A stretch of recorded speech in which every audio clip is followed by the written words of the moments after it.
A girl sat by herself in her house after her dad passed away. Suddenly, there was a knock on the door. She wondered who it could be before opening the door and seeing a man she didn't know standing there with a bag. What he said surprised her a lot.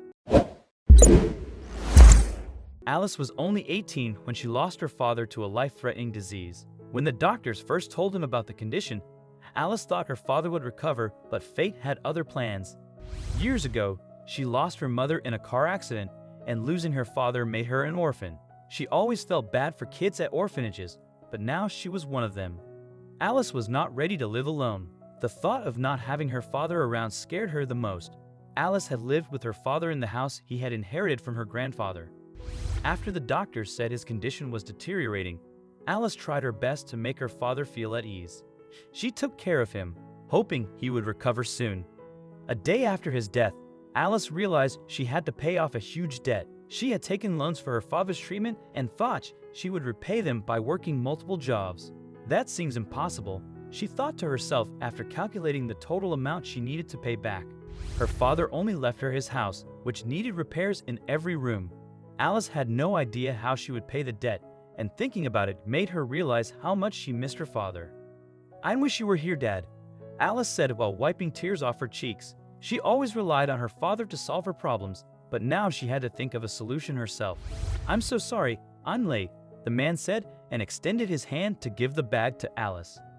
Later that evening, Alice was sitting on the couch in the living room, thinking about her late father, when she heard a knock on the door. Who could it be? She thought as she rose to her feet. While walking towards the door, Alice couldn't think of anyone who would visit her at this time.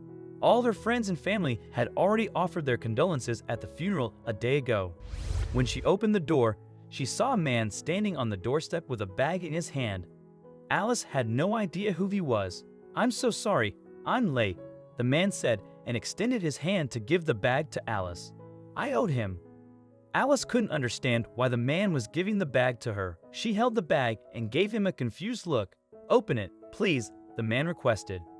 Once Alice unzipped the bag, she couldn't move her gaze away from its contents. The bag was full of money, but Alice had no idea why the man handed it to her. "What's this for?" she asked him with a surprised expression. "Well, I owed it to your father," the man explained. "My name is Stephen." I'm sorry, Stephen," Alice apologized. "I forgot to invite you inside. Please come in." She asked Stephen to sit on the couch in the living room. "Should I make a cup of coffee for you?" Alice asked politely. "Thank you," Stephen replied, "but I'm only here to give you the money I owe your father. He was the kindest man I have ever met." Alice sat on a chair across the couch where Stephen was seated and asked him how he knew her father. "I met your father 19 years ago when I was 9, Stephen explained. "Really? Where did you meet him?" Alice asked. "After my parents passed away, I lived with a foster family who didn't treat me so well." Stephen lowered his gaze and fiddled with his fingers. "Living with them would have been a nightmare if it wasn't for your father." Alice was surprised to learn that an unknown man greatly respected her late father. "He was my next-door neighbor," Stephen recalled.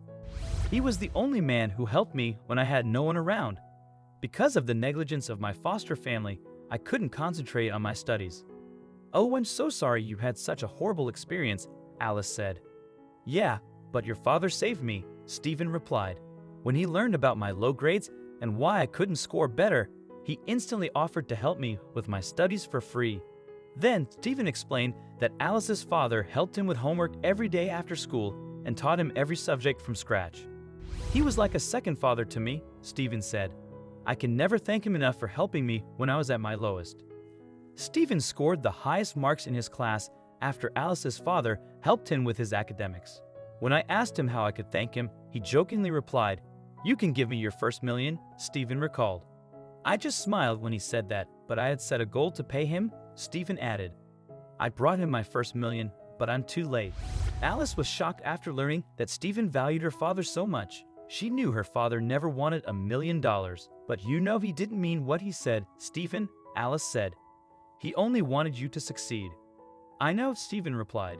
"I am the CEO of my IT company because of him. I earn a good amount every month, and I think your father played a huge role in my career development." Alice felt both surprised and joyful. though she wished her dad was alive to witness how he had helped Stephen's life for the better. "You remind me of a story my dad told me about an orphan boy, and I believe it was you," Alice shared with Stephen. "He would have been really proud of you." The next day, Alice brought Stephen to her father's grave, and they prayed together for him.